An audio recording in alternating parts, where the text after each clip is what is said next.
Bem, então vamos retomar a aula, tá? Nós vamos agora na segunda parte analisar uma base de dados real, tá?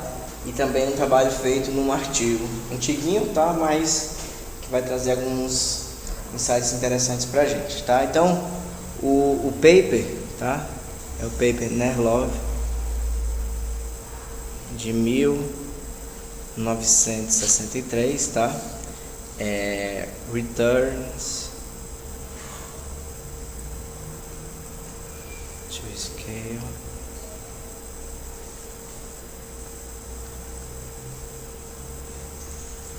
electricity supply, certo? Então é um trabalho que trata sobre, como o nome diz, tá? Retorno de escala no setor elétrico norte-americano, setor de distribuição, certo? Então, lá o setor de distribuição de eletricidade, desde aquela época, eram privados, certo? Então, tinham várias empresas em várias localidades, certo? E essas empresas distribuíam energia elétrica, tá? E aí, como é que começa o artigo, tá? Então, o artigo começa fazendo uma exposição teórica, tá? Criar um modelo teórico, adaptar o modelo teórico de modo que ele consiga ser estudado com os dados, tá? E depois ele faz a análise de dados, tá? Para verificar as hipóteses dele, tá certo? Então, como é que começa, tá? Então, começa com um modelo clássico, tá? Modelo que a gente chama de microeconômico clássico da produção, em que o produto, tá? A quantidade ofertada de um determinado produto é dado da seguinte forma: A vezes x1 elevado a alfa 1, x2 elevado a alfa 2, x3 elevado a alfa 3, tá? Então, esse Q aqui representa a quantidade de energia ofertada, tá? Esse A aqui é um parâmetro que, de certa forma, captura a tecnologia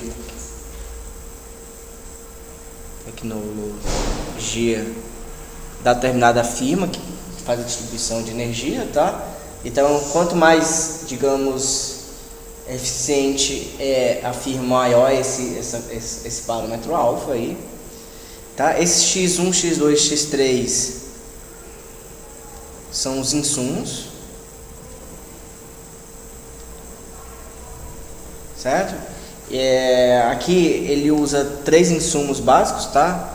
Que é o trabalho, tá? A mão de obra, o capital, que pode ser capital físico, as máquinas, o dinheiro, certo? Podemos pensar assim. E o combustível, tá? Então, lá, não sei se vocês sabem, mas a maioria das firmas elétricas nos Estados Unidos elas convertem ou óleo ou carvão em eletricidade elétrica, tá? Então, o combustível também é um insumo importante na geração de energia para eles, tá? Seria como se fosse nossas chuvas, né? E esse alfa 1, alfa 2, alfa 3 são parâmetros, tá? Que de certa forma capturam a importância de cada um desses insumos, tá? O peso de cada um desses insumos na geração da quantidade de energia produzida, certo? Então, se uma determinada firma utiliza muito mão de obra, esse alfa 1 aqui vai ser muito alto, digamos. Se ela utiliza pouco combustível, o alfa 2 vai ser baixo. Então, esses alfa 1 e alfa 2 são parâmetros associados ao peso, tá? Ao peso dos insumos. Tá? Então, esse é o modelo teórico de onde ele parte, tá? O modelo clássico, vamos dizer assim. Tudo bem até aí? Deu para entender? E aí, a partir desse modelo clássico, tá? Aí já um pouquinho mais chato, eu vou pular as contas, tá? Mas é possível deduzir a partir desse modelo clássico que o custo total para se produzir uma determinada quantia, uma unidade, tá? Digamos assim, de produção elétrica, ela é dada da seguinte forma: R, certo? R é um parâmetro, que eu vou dizer, esse R aqui, ele é alfa 1 mais alfa 2 mais alfa 3, tá? Então, R é elevado a alfa 1, alfa 1, alfa 2, alfa 2, alfa 3, alfa 3, tá? Elevado a menos 1 sobre R, Q é elevado a 1 menos R, vezes P1, alfa 1, P2, alfa 2, P3, alfa 3, tudo isso dividido por R, tá? Então, nesse momento aqui, vocês vão ter que acreditar em mim, certo? De que a partir daquela formulinha que a gente tinha colocado antes, que era bem mais simples, se chega nessas fórmulas aqui, tá? Onde P1, P2, P3 são os preços dos insumos, tá? Aí você pergunta, mas por que dificultar, tá? Eu tinha uma equação aqui que era muito mais simples, né? Bem facinho de entender, porque a gente partiu para essa que na essência é a mesma coisa que a anterior, só que muito mais complicada, por causa da disponibilidade dos dados, tá? Então ele não tinha essas quantidades dos insumos. A única coisa que ele tinha eram os preços dos insumos. Então ele precisou chegar numa equação, a partir do modelo teórico dele, que utilizasse os dados que ele tinha em mãos, que eram os preços.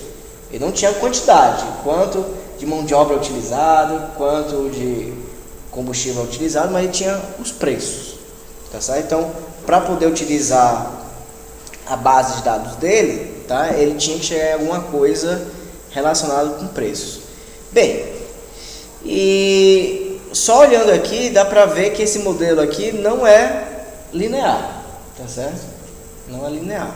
Mas o que a gente faz? A gente adapta o modelo aplicando a função logaritmo dos dois lados.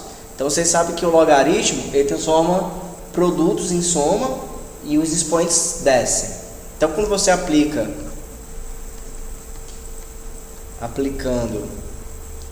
a função logaritmo aqui, o que você vai ter?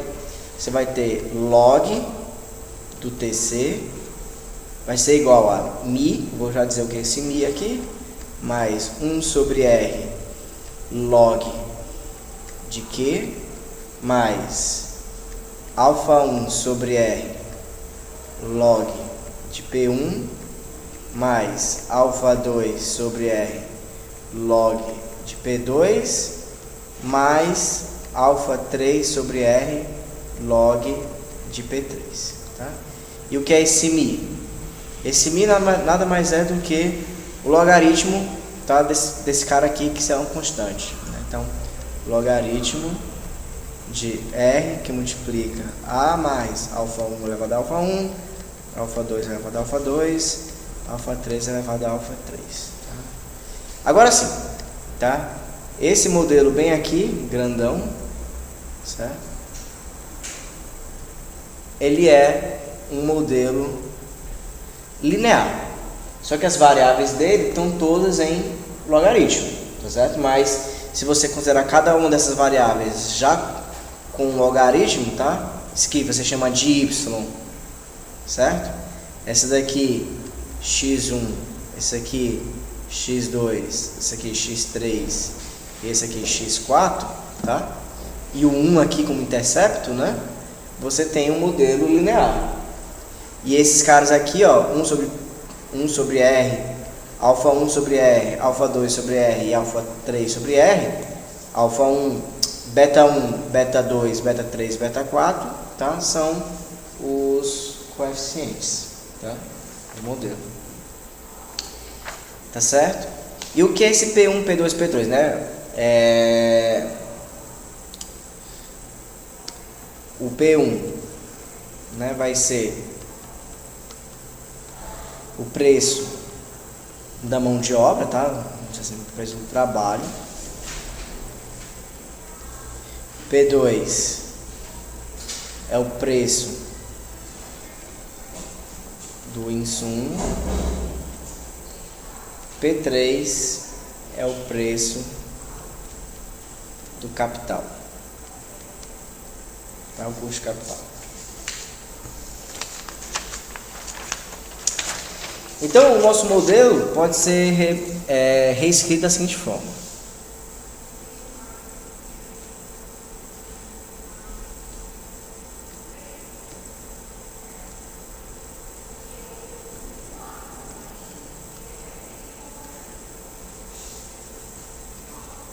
Da seguinte forma.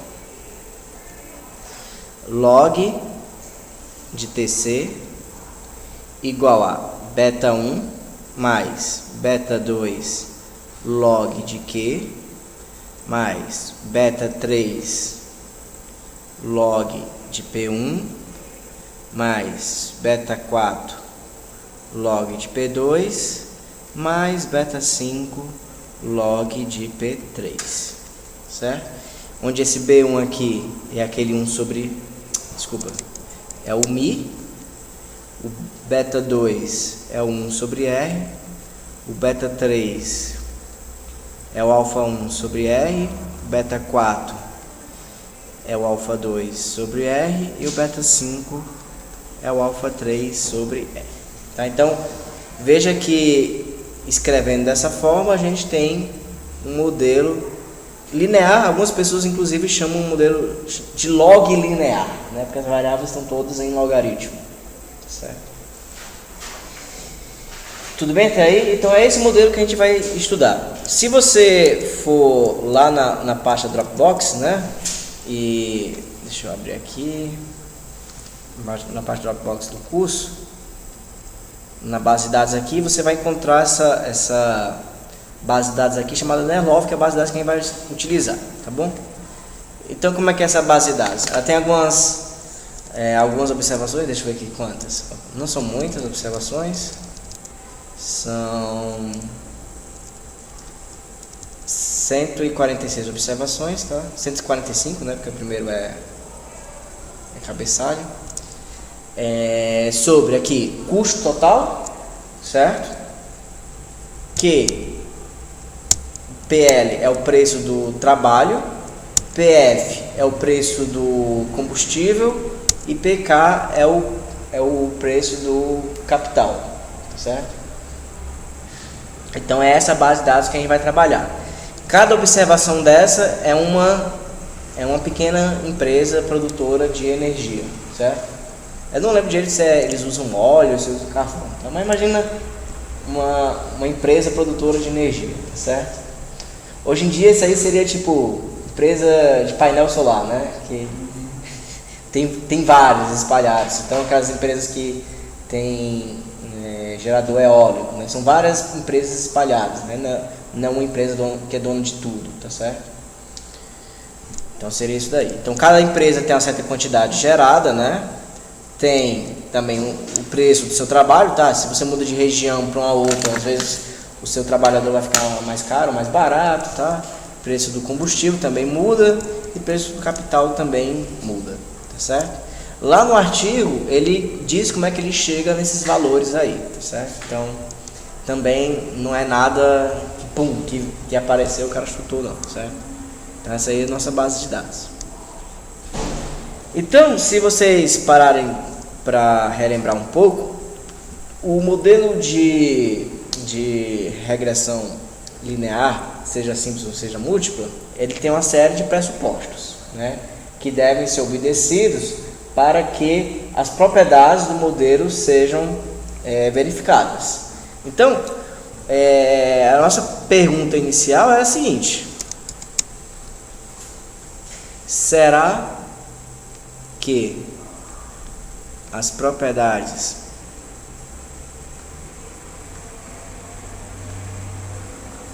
do modelo OLS são satisfeitas, tá? Então, não sei se vocês lembram, o primeiro pressuposto é o pressuposto de não multicolinaridade. Então, a nossa pergunta é: será que existe multicollinearidade? Tá? Será que existe? Bem, do ponto de vista teórico, não existe nenhuma ligação entre as variáveis independentes. Quais são as variáveis independentes, né? Quantidade produzida, preço da mão de obra, preço dos insumos, né? Preço do combustível e preço do capital, tá? Não tem porquê o preço do capital influenciar o preço da mão de obra, ou então vice-versa. Pelo menos do ponto de vista teórico, de modelo clássico, em economia não existe isso, tá certo? E aí você vai observar o seguinte, que você tem 145 observações e apenas 5 variáveis, né? 5 variáveis? Sim, 5 variáveis. A constante, tá? O Q, o X1, X2, X3, né? Trabalho, combustível e capital. Então, com 145 observações e 5 variáveis, é muito difícil que você tenha problema de multicolinaridade, exceto se do ponto de vista teórico fizer sentido que uma variável influencia a outra, tá certo? Mas, se tudo bem que do ponto de vista teórico não há motivos para acreditar que você tenha multicolinaridade, a gente também pode fazer testes de multicolinaridade. Um dos testes que a gente pode fazer é o que a gente chama de VIF, tá? Que a gente vai entrar com mais detalhes na próxima aula, tá? Mas enquanto isso, vamos ver como é que isso funciona na prática, tá? Eu vou abrir aqui a rotina, tá? A rotina também está na parte de vocês. Essa rotina bem aqui, Nerlov R. Vou abrir aqui a rotina, tá? Vou fechar as outras coisas. Então, primeira coisa que eu fiz foi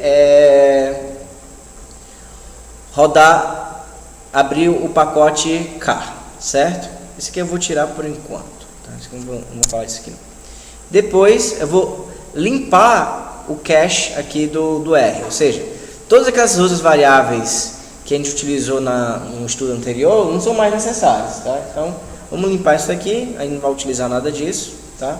A gente pode limpar também os gráficos que a gente fez da aula anterior e vamos rodar esses dados aqui, aqueles dados que eu falei para vocês, é o nerlov.csv. Aqui eu coloquei mais um parâmetro que é o header, né? Tipo, se tem cabeçalho ou não.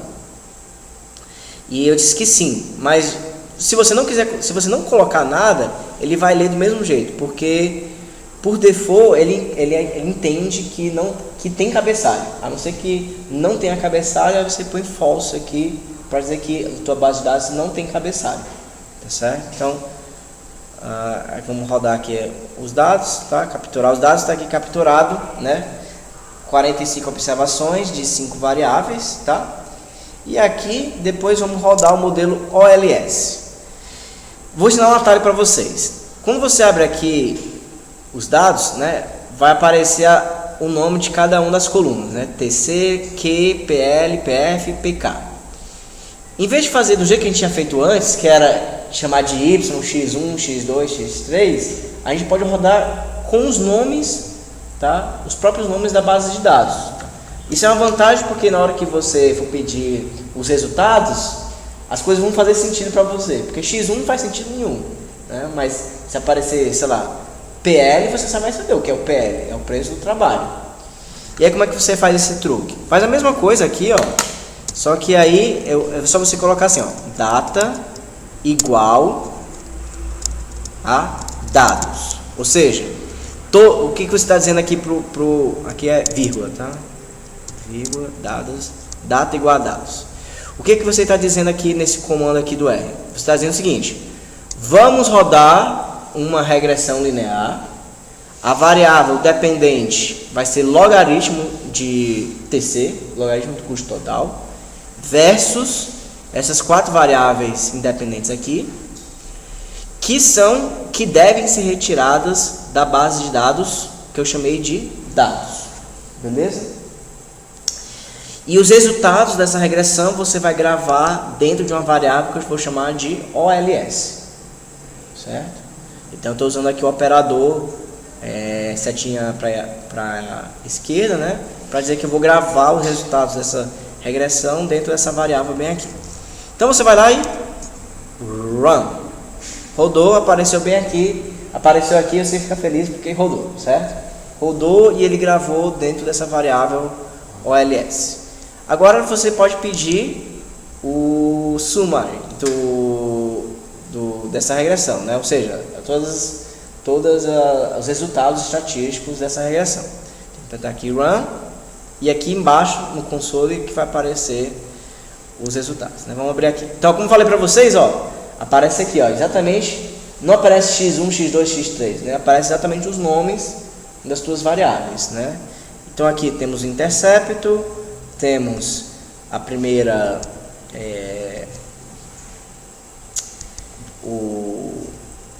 a estimativa do parâmetro da primeira variável, né? Da segunda, terceira e da quarta. E aqui geralmente é importante você verificar se o p-valor total, certo, da estatística f deu baixo, né? E deu baixo, tá? Além de ter dado baixo, olha só quanto é que deu r quadrado, 0,92, que é bom, né? É um bom resultado. O que mais que a gente pode analisar aqui, ó? Quais foram os parâmetros que foram estimados que são significativos, né? Ou seja, são diferentes de zero. É o parâmetro do Q, que é quantidade, né? Então, isso quer dizer que a quantidade que você produz de energia afeta o seu custo total.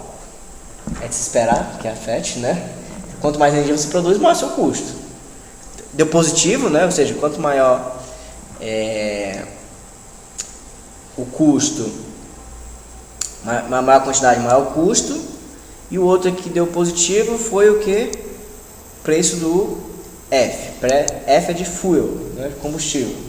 Então, quanto aumenta o preço do combustível, isso daqui afeta, tá, o seu custo total, tá certo? Beleza? Mais um detalhe que eu posso falar para vocês agora, que é o seguinte: o que significa, né, uma grande vantagem, antes de falar sobre isso, o que significa, como interpretar, na verdade, como interpretar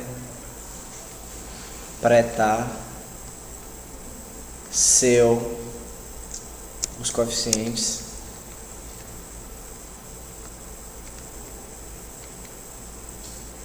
betas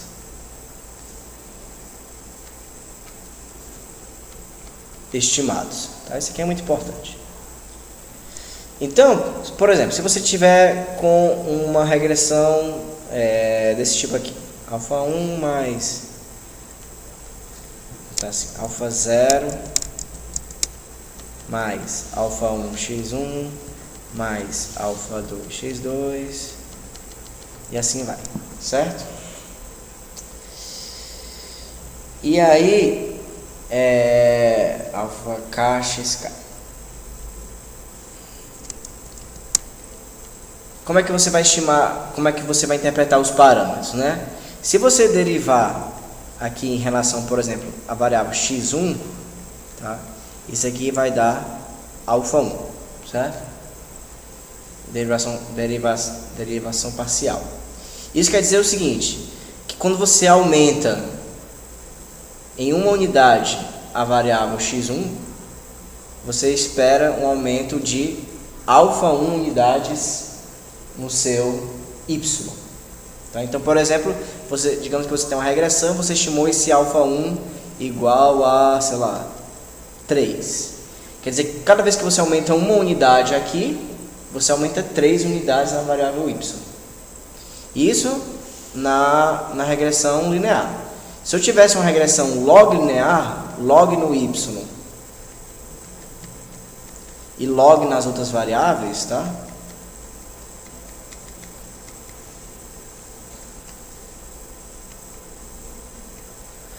E aí, quando você deriva log de y derivado por log de x1, tá? Isso aqui vai dar alfa 1. Então veja que aqui é a derivada de log de y parcial derivada de log x1. Quando você tem uma derivada desse tipo, tá? Essa constante, ela não é mais interpretada de aumento absoluto. Ela só é interpretada através de aumentos relativos. O que isso quer dizer? Se você aumentar em 1% a variável x1, você espera um aumento de alfa 1% na variável y. Tá certo? Então, por exemplo, se esse alfa 1 fosse igual a 5, sempre que você aumentar 1% na variável x1, você aumenta 5% na variável y. Então, nesse caso aqui, prático, veja que esse coeficiente, né, o coeficiente do Q, deu 0,72. Tá bom? Isso quer dizer o seguinte, se você aumentar 1% a variável Q, em média você aumenta 0,72% a variável TC. Ou seja, se você aumentar em 100% a quantidade de energia produzida, você aumenta o seu custo total em mais ou menos 72%. Tá? Então, não é um aumento totalmente proporcional, né? Se você aumentar o preço do seu combustível em 100%, em geral, o seu custo, tá? Em termos médios, tá? O custo total vai aumentar em 42%. Tá certo? É assim que você interpreta. E aí, se você quiser confirmar mesmo, tá? Você usa esse teste VIF, tá? Que é desse pacote car aqui, certo? Então você roda o VIF, aperta Run, e vai aparecer o VIF para cada uma das variáveis independentes aqui, tá? Em geral, você só é problemático quando o VIF é maior do que igual a 10. Então, se o VIF é maior que igual a 10, é problemático. Provavelmente tem multicolararidade. Mas ele sendo menor que 10, tranquilo. E aqui todo mundo deu menor que 10 e bem menor que 10, tá certo? Depois eu vou explicar como é que se calcula esse VIF aí, o que é que a máquina está fazendo para dar esses números aí, de onde vem esses números.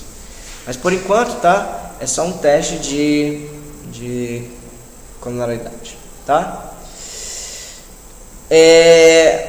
Vamos lá. Outra pergunta que a gente pode se fazer, tá? É se existe exogeneidade.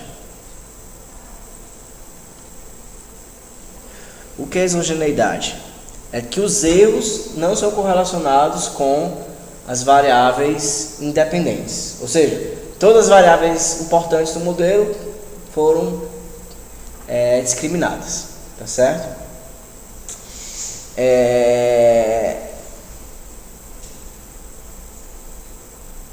Mas o que acontece? Em mercados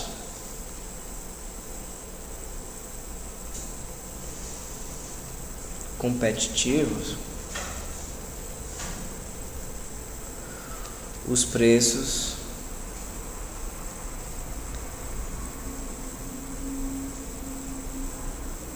não são exógenos e dependem da demanda. Tá certo? E aí o que acontece? Nessa nossa base de dados não tem a demanda, tá? Então a demanda foi jogada para o erro. Ou seja, o erro pode estar correlacionado com as variáveis independentes, tá certo? Então, assim, até teoricamente, tá? Não podemos garantir essa hipótese, tá certo? Porque a demanda está na variável, a variável demanda, que é uma variável omitida, tá? Tá no E, tá certo? E aí, lá no paper, tá? Ele entra mais em detalhes sobre isso, mas pelo menos no início ele passa por cima disso, tá certo? Ele comenta, tá? Mas passa por cima disso, porque no objetivo principal do artigo, né, não é lidar com esse tipo de problema. Então, é interessante vocês verem que até dependendo do que você quer fazer, alguns pressupostos você pode até ignorar, certo? Mesmo dando um problema, você ignora, passa por cima e vai-se embora, tá certo? O importante é só você deixar claro que você está ciente do que você está fazendo, tá? Nós podemos se perguntar, por exemplo, se existe algum problema de heterocedasticidade, né? Ou seja, se a hipótese de homocedasticidade é verificável ou não, tá certo? O que acontece a princípio, também não há porquê de você acreditar que os erros são homocedásticos, certo? Existe homocedasticidade. Por quê? Porque existe às vezes problemas regionais próprios, tá? Que fazem esses erros ficarem diferentes. Então, na região tem mais burocracia, sei lá, e aí tem a variância do erro é maior, e outra é mais estável, tem um erro menor, tá? Então, também não podemos garantir, certo? Teoricamente, não podemos garantir.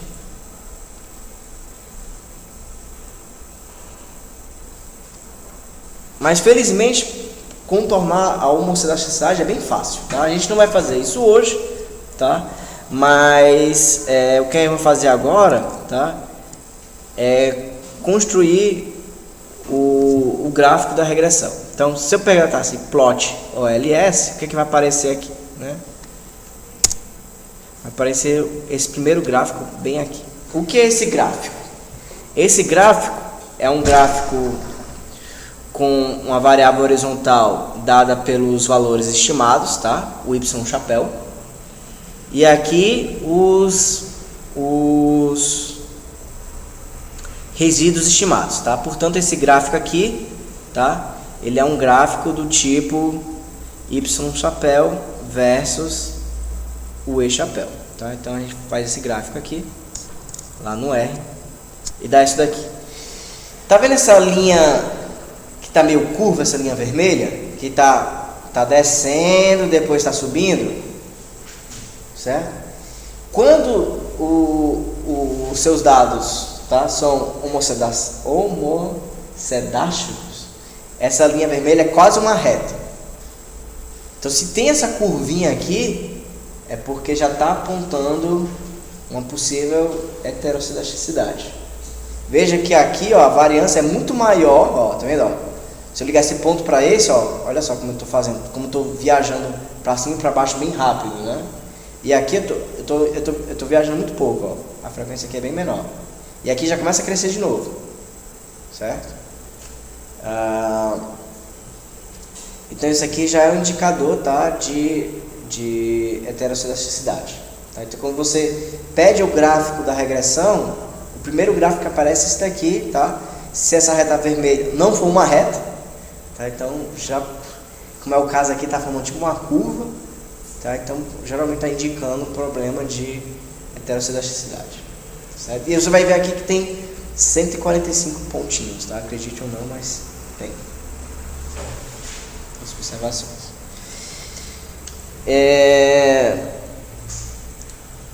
Então tá, então pode ter esses problemas, tá? Que são problemas que a gente vai investigar mais a fundo nas próximas aulas, tá? Mas que são importantes de vocês se perguntar no início. E aí, qual o nosso objetivo, né? Nosso objetivo principal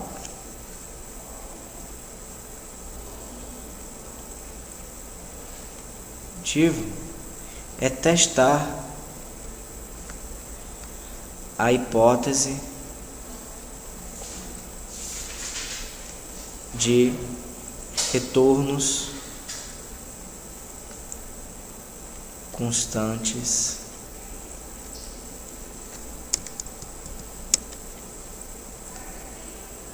de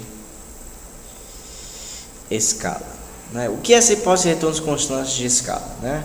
Vamos voltar lá para o início, para cá. Aqui você tem a sua função produção, certo? Quantidade de energia produzida de acordo com os insumos. Você pode perguntar o seguinte: se eu dobrar todas as quantidades de insumo, será que eu dobro a minha quantidade de energia produzida? Será? Se eu quiser criar uma empresa igual a minha, tá do lado, contratar a mesma quantidade de gente, tudo igual, será que eu consigo dobrar a minha quantidade de energia produzida, tá? Claro, mantendo a eficiência, né? Nas duas séries, né?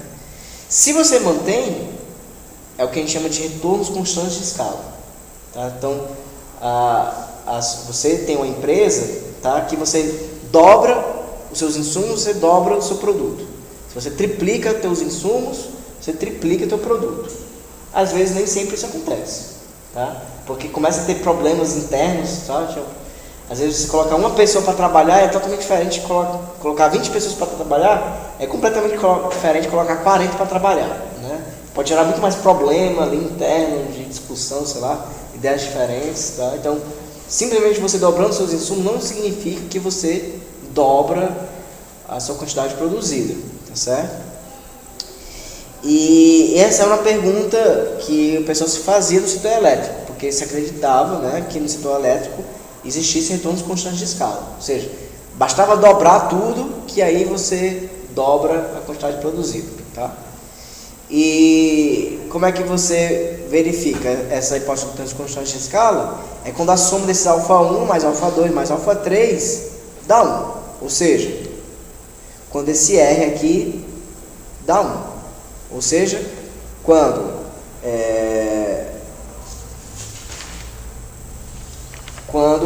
o beta 2, né, que é 1 sobre R, é 1, certo? Então aqui é o beta 1, o beta 2, ó. O beta 2 é 1 sobre R. Se eu quero testar a hipótese do R ser 1, basta testar a hipótese do beta 2 ser 1. Então é isso que a gente vai fazer lá então a gente vai fazer a hipótese H0 é que o beta 2 igual a 1. Veja que a gente não quer testar a hipótese do beta 2 ser igual a 0, como geralmente é o que ocorre. Ou seja, a gente quer testar a hipótese do beta 2 ser significante ou não. A gente quer testar a hipótese do beta 2 ser 1. Tá? Porque o beta 2 ser 1 tem um significado. Qual é o significado? Que se for 1, é porque essa indústria tem retornos constantes de escala. Tá certo? Então vamos lá no R, tá? E testar essa hipótese. Mas a gente não teria que testar o beta 2, beta 3 e beta 4? Hã? Porque o R é a soma do alfa 1 mais alfa 2 mais alfa 3, não é? Mas aqui, ó, o beta 2 também é 1 sobre R. Certo, mas eu falo assim, aí a gente não teria que testar o beta 2, o beta 3, o beta 4 e o beta 5? Ou só o beta 2 e o beta?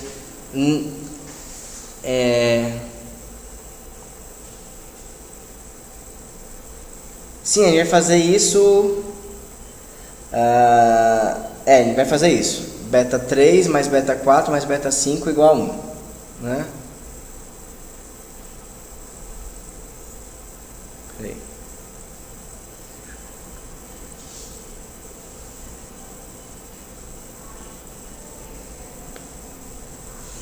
Vamos lá.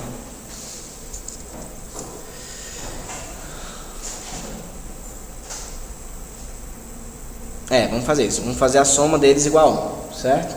Então vamos testar aqui a hipótese linear, né? Da soma desses 3 parâmetros dá 1. Então você aperta Run aqui. Tem mais coisa. Deixa eu apagar esse aqui. run,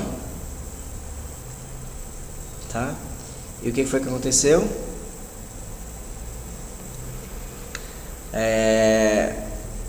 Não apareceu as 3 estrelinhas aqui, não é?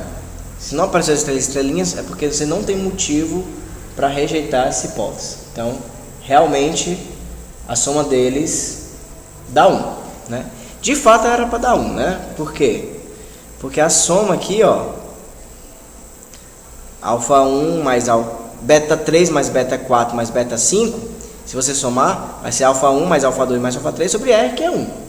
Tá certo? Então, isso significa o quê? Isso significa que esse modelo aqui que a gente estimou, esse modelo aqui que a gente estimou, dessa forma aqui, tá? Ele está sobre-identificado. Tá? Então, isso aqui, ó, é um modelo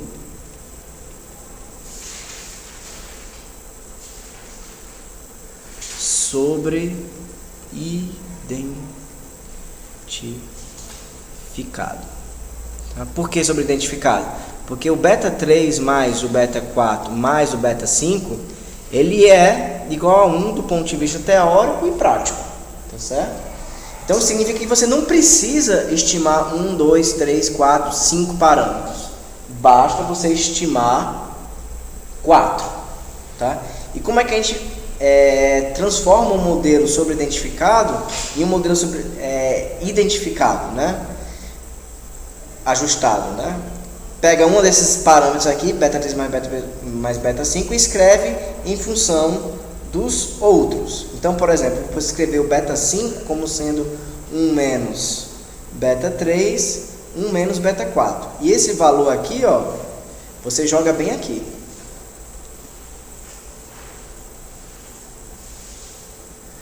Quando você pega esse valor e joga bem aqui, o que é que vai acontecer? Vai ficar log de P3 menos beta 3 log de P3 menos beta 4 log de B4.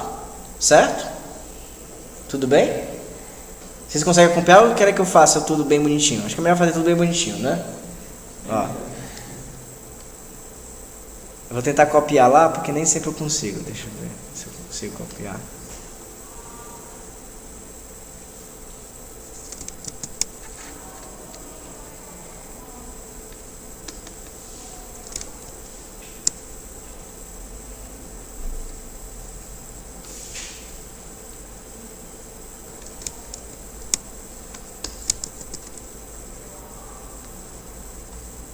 Tem um jeitinho de copiar, eu nunca sei como é que é.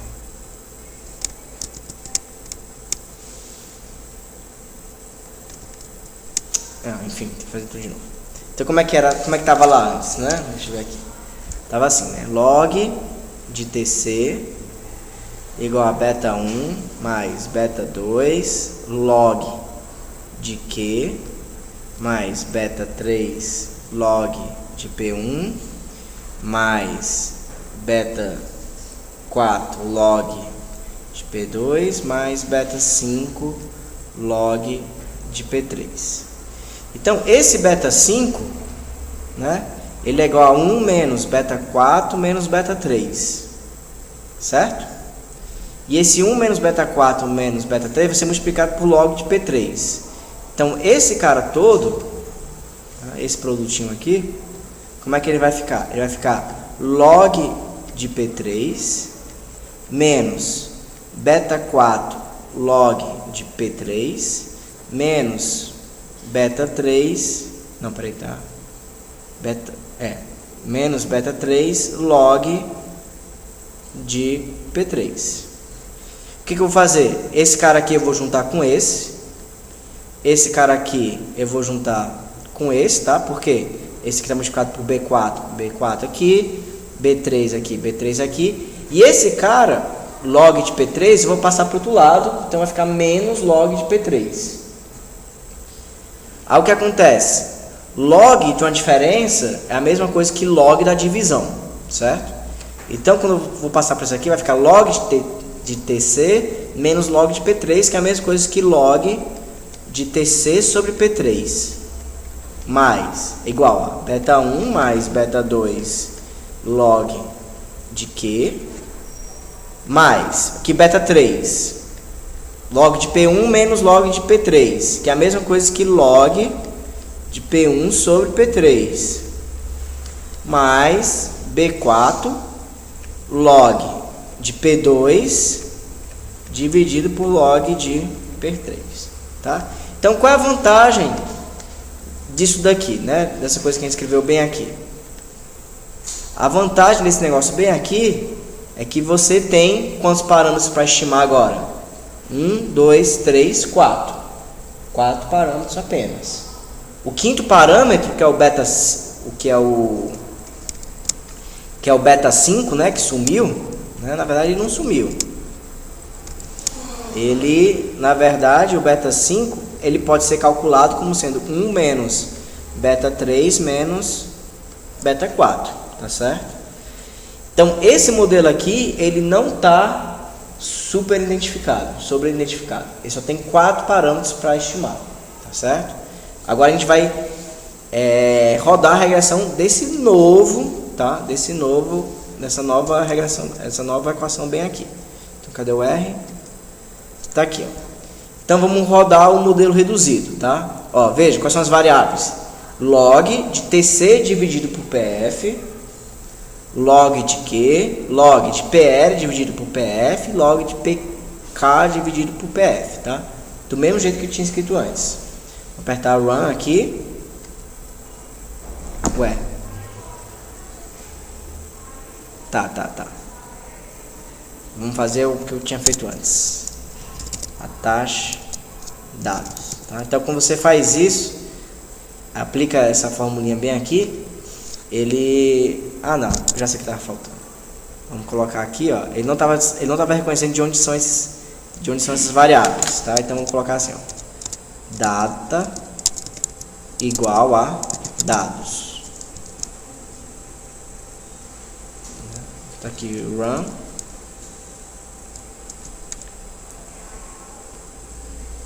Tá? E apareceu bem aqui, certo? Então rodou.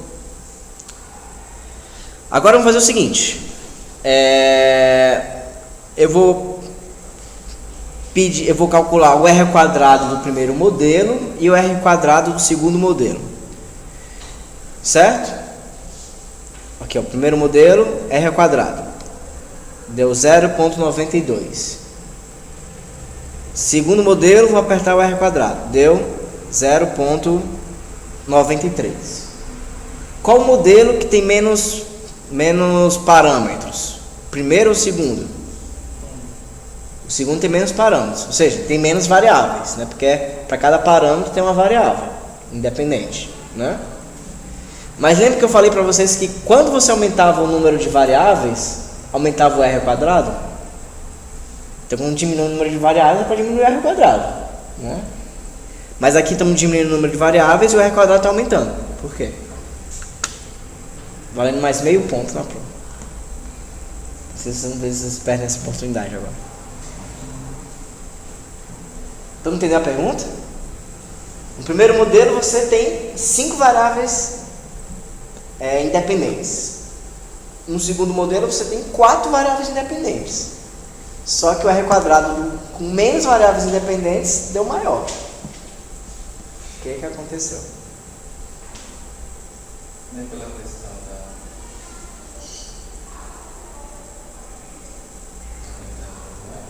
da... Tá o quê? Então, se aumenta a quantidade de variáveis, é para aumentar o R quadrado. Mas eu estou aumentando a quantidade de variáveis e o R quadrado não está aumentando. Fez eu diminuir. O que foi que aconteceu?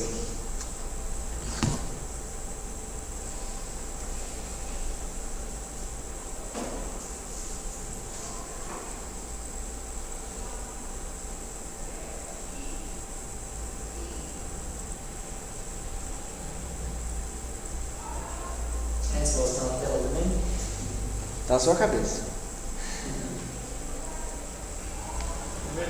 Esse é o tipo de pergunta que eu gosto de fazer na prova. Nossa, não é perguntas fazer cálculo ou se você entendeu mexer no software.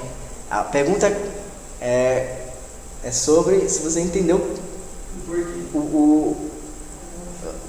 a coisa que está por dentro do modelo, né? Porque o objetivo de um mestrado não é formar gente que sabe mexer em software ou que sabe rodar uma regressão, sei lá. Isso aí as pessoas aprendem, né? Se você tiver um mínimo de instrução, você consegue aprender esse tipo de coisa. Mas aí o importante é você entender o que está por trás. Quando você aumenta as variáveis, tende a diminuir os erros de explicar uma coisa. Pode ser porque você não, quando fala aumentar a variável, a gente não mexeu nos dados base, só modificou a fórmula. E como modificou a fórmula numa simplificação, pode ter aumentado a possibilidade de erros. Quase. Eu vou então, talvez seja porque a variável que a gente não incluiu no segundo modelo, ela não seja explicativa para a variável dependente. Não. É mais simples que isso. É o seguinte, quando existe essa frase, né? Se você aumenta o número de variáveis, né? Você aumenta o R ao quadrado, esse aumenta... Você quer um ajuste? Você sofreu um ajuste? Em que sentido?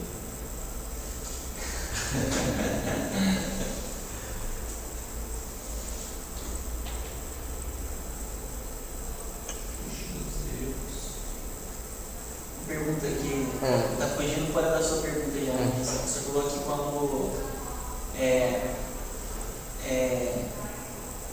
por exemplo, nesse gráfico aqui, ó, ele está com uma reta, mas ele não está seguindo o parâmetro da linha zero, aí isso não indica a...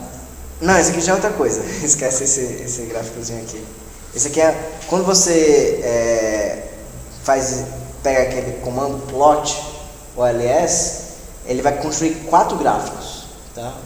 O mais importante é o primeiro, mas depois a gente vai falar sobre os outros 3 gráficos, tá? Esse aqui é outro gráfico, tá? Mas alguém quer dar uma última tentativa ou não? Vou explicar. Então, quando você escuta essa frase, né, que eu acho que vocês já escutaram isso, se você aumentar o número de variáveis, você aumenta o R ao quadrado, isso é verdade? Sempre? Sim, é verdade sempre. Tá? Mas aumentar, quando você fala aumentar o número de variáveis, é no sentido de acrescentar variáveis. Você não modifica as variáveis, você acrescenta uma nova, né? E aqui, as variáveis, apesar de, entre aspas, a fonte delas ser a mesma base de dados, as variáveis são diferentes. A variável é log de TC, aqui a variável é log de TC sobre PF. Então você mudou o seu y, não é mais o mesmo y de antes. O x1 continua igual, tá? Esse x1 aqui é o mesmo x1 desse daqui, certo? Mas o x2 é log de PL, já não é mais esse x2 não, já é outro x2, tá certo? Então, aquele negócio de aumentar o R ao quadrado é verdade quando você acrescenta novas variáveis no modelo anterior. Então, se eu quisesse aqui, ó, por exemplo, bem aqui, colocasse assim, mais sei lá o que, sei lá, pk ao quadrado, sei lá, qualquer coisa aí sim eu ia aumentar o R ao quadrado. Por quê? Eu estou simplesmente acrescentando novas variáveis, aí aumenta o R ao quadrado, tá certo? E quando você vai colocando mais na regressão, vai aumentando o R ao quadrado. Mas você muda as suas variáveis, não tem mais como comparar, não tem mais como prever se o teu R ao quadrado vai aumentar ou vai diminuir. Tá certo?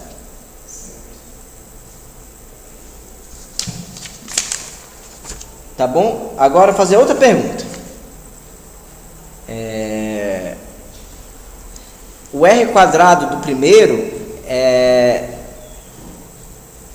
Não, vou pensar nessa pergunta agora não. Tá? Tá aí. Certo?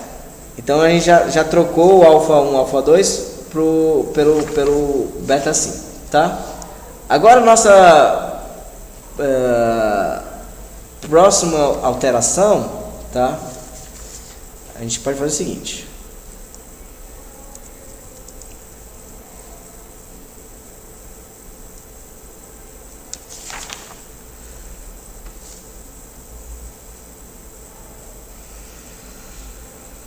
Agora vamos testar como é que está lá o modelo, né? O modelo está assim, né? Beta 2 igual a log de Q, tá? Então vamos estimar esse modelo e vamos testar a hipótese do beta 2 ser igual a 1, né? Por quê? Quem é o beta 2? Era o 1 sobre R. Então vamos lá. Tá aqui, já estimamos, né? Se a gente quiser, a gente pode até fazer o sumário dele. Vamos colocar o sumário aqui, só para ter uma noção. Sumário OLS 2, né? E aí você vai ter aqui os seus parâmetros estimados, tá bom? Então,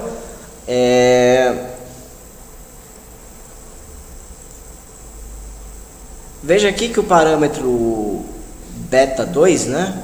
Ele está próximo de 1, tá? Então vamos testar a hipótese dele ser igual a 1. Então vamos colocar o seguinte: linear hypothesis modelo. Veja que o R já vai te ajudando, né? Já vai te dizendo o que é para fazer, ó. Tipo função do Excel, né? Ele vai te dizendo o que é para fazer. Então, o modelo OLS2, a gente quer saber se o parâmetro do log de Q é igual a 1, sim ou não. Vamos rodar isso aqui. Run, né? E deu o que? Deu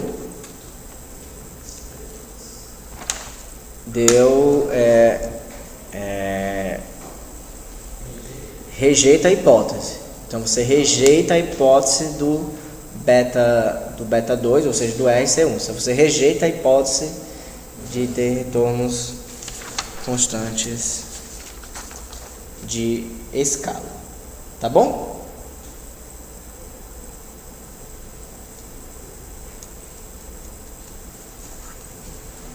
Tudo bem até aí? Então acho que é isso, tá? Vamos